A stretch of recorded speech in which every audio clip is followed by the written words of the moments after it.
নমস্কার বন্ধুরা, শ্রাবন্তী রান্নাঘর অ্যান্ড ব্লগ চ্যানেলে সকলকে স্বাগত।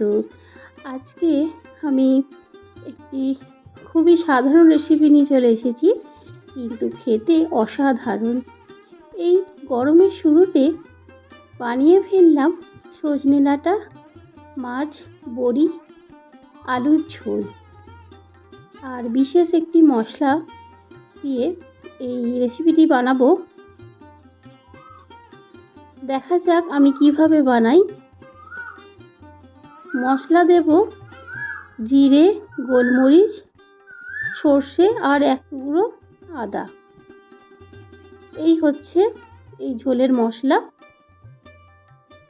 রেসিপিটি বানানোর জন্য প্রথমে কড়াইয়ের মধ্যে সরিষার তেল গরম করে মাছগুলো ভেজে নেব।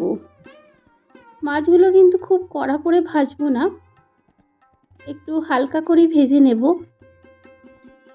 মাছ কড়া করে ভাজলে কিন্তু খেতে খুব একটা ভালো লাগবে না, একটু হালকা করে ভেজে তুলে নেব। বন্ধুরা, আজকের রেসিপি যদি ভালো লেগে থাকে তাহলে অবশ্যই একটি লাইক দিয়ে ভিডিওটা দেখুন। একটা লাইক কিন্তু আমাদের জন্য অনেক অনেক গুরুত্বপূর্ণ। আর আপনি যদি নতুন বন্ধু হয়ে থাকেন আমার চ্যানেলটা সাবস্ক্রাইব করে পাশের বেল বাটনটা অল করে দেবেন। কথা বলতে বলতে সমস্ত মাছগুলো কিন্তু ভাজা হয়ে গেছে।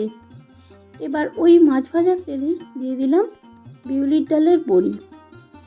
বড়িগুলো হালকা লাল করে ভেজে তুলে নেব।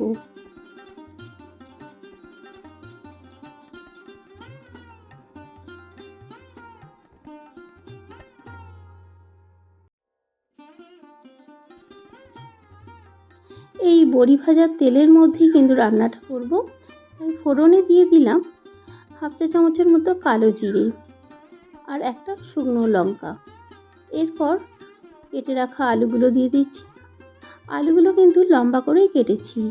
আর এখানে কিন্তু কোনো পেঁয়াজ রসুন আমি ব্যবহার করছি না, পেঁয়াজ রসুন ছাড়াই কিন্তু রান্নাটা করছি।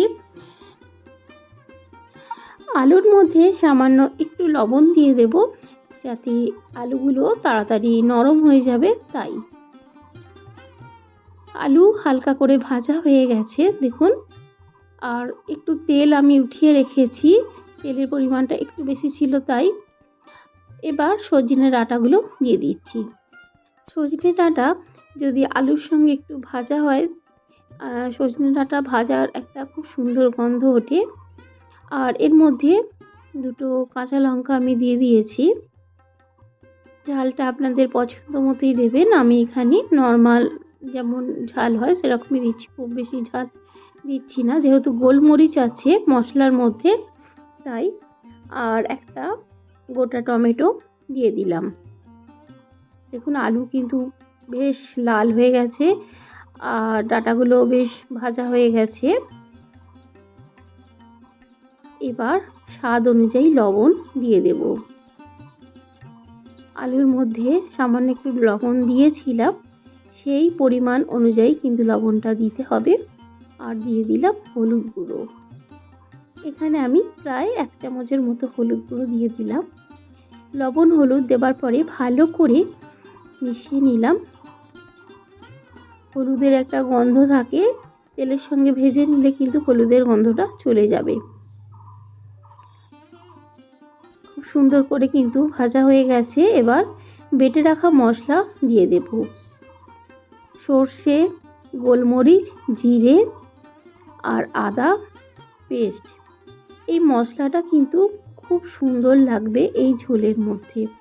এইভাবে যদি আপনারা এই মাছের ডাঁটা দিয়ে ঝোল গরমের সময় বানিয়ে ফেলুন, দেখবেন এক থালা ভাত অনায়াসে শেষ হয়ে যাবে। সামান্য একটু জল দিয়ে দিলাম। জলটা দেওয়ার জন্য মশলাটা পুড়ে যাবে না, তাই একটু জল দিয়ে আর একটু কষিয়ে নেব। খুব বেশি কিন্তু কষাতে যাবেন না, যেহেতু সর্ষে বাটা আছে তাই তিতো হয়ে যাবে। এবার জল দিয়ে দিচ্ছি।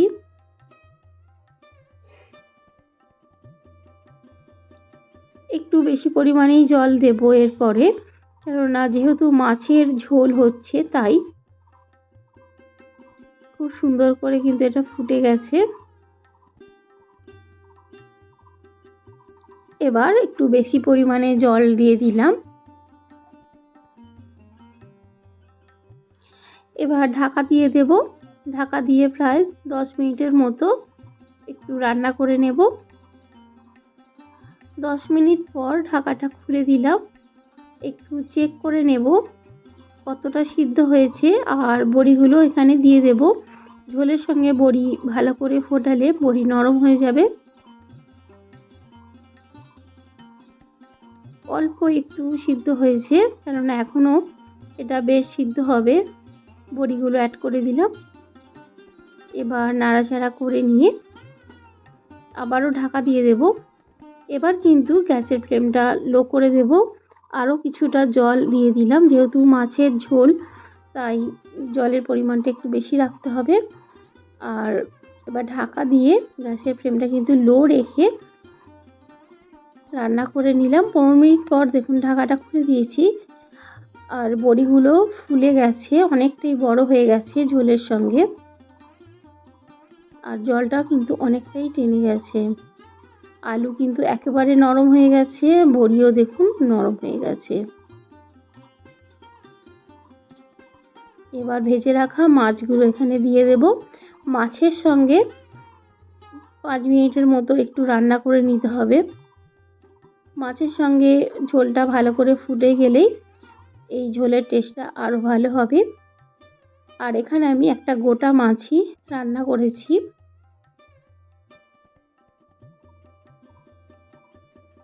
এবার ঝোলের সঙ্গে ভালো করে মিশিয়ে নিও। আর একটু পরিমাণে জল আমি এখানে দিয়েছিলাম, যেহেতু জলটা অনেকটাই টেনে গিয়েছিল, তাই যেহেতু জল দিলাম তাই একটু ভালো করে এটা ফুটিয়ে নেব।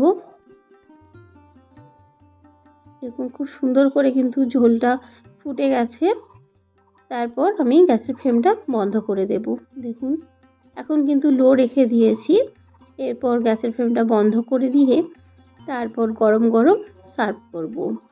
গরমের সময় দুপুরবেলা যদি এই রকম সজনে ডাঁটা দিয়ে মাছের ঝোল যদি থাকে, তাহলে অনেকটা ভাত কিন্তু খাওয়া হয়ে যাবে, আর শরীরও সুস্থ থাকবে।